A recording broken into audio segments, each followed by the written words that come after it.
Helo, shwmai, Rodri Morgans ydw i. Falle eich byddwch chi'n adnabod fi o viral moments such as... Gafodd yna lot o gyfleoedd i creu gan Gymru heno. A dyma bwrdd twristiau Hansh yn Pontyfendiged.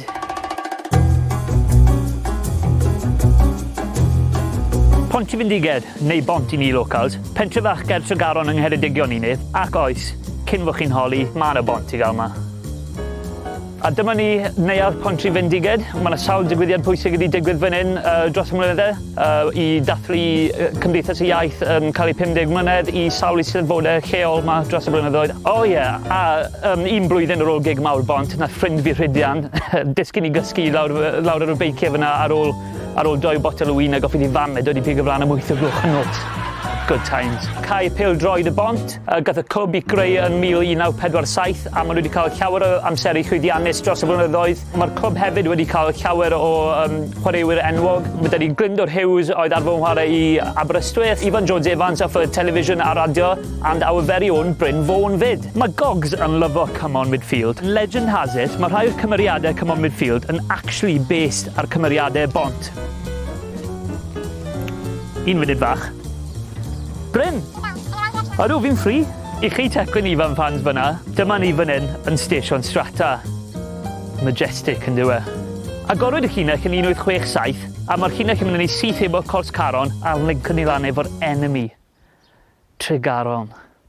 Dyma ni fan hyn yn llynnoedd teifi uwchben bont, ac os chi'n wyndran pan i fi mor bell i ffwrdd, yw achos bod fi'n petrified o height, a fi'n methu nofio. I bod yn lle eitha anhysbell, mae yna lot o police presence i gael ffwrdd weithiau. Maen nhw'n gweud achos bod hwnna i wneud efo'r cash neu LSD tars maen nhw wedi gadael ffwrdd ar ôl Operation Julie nôl yn y 70au. Ond allai hwnna fod rhywbeth i wneud efo'r doggers fyd. Un o meibion enwoca bont yw Caradog Jones, a.k.a. y Cymro gynta i ddringo Everest, neu person 724 i cyrraedd y gopa. Doesn't have the same ring to it though, does it? A dyma ni nawr, y Red Lion yn bont. Dim i cymysgu lan efo'r Llew Coch yn Tregaron efo'r bastards bach na ddo. I fi'n credu mae hwn yw'r best pub in the world. Ond peidwch yn just cymryd gair fi amdano fe. Edrychwch beth sy'r boi mai weid yma. Y canol cymuned dy fi, cwrw da, cwmni da. Ond watch out am y steps rhwng y cefn ddo. Ie, y grisial y digwyddodd y damwen ar y newyddion ar S4C. I fi'n fully recovered, ond ti'n gwybod beth? Fi'n mynd allan trwy'r ffrant. Y bati ystrad fflir, neu Strata Florida i'r fans lladin sydd efo ni yma, gath yr adeilad hwn i codi o gwmpas 1164. A chi'n gwybod beth? Oedd y lle ar fod llond lle o Manx. Imagine that, just llond lle o bobl yn mynd, kid. Be? Monks? Mae'n debyg bod y bardd Dafydd ap Gwilym wedi claddu o dan y goeden ywen fan hyn. How poetic. The Beast of Bont. Na, dim un o nicknames fi yw hwnna. A ni fel gweithio'r Beast of Bont.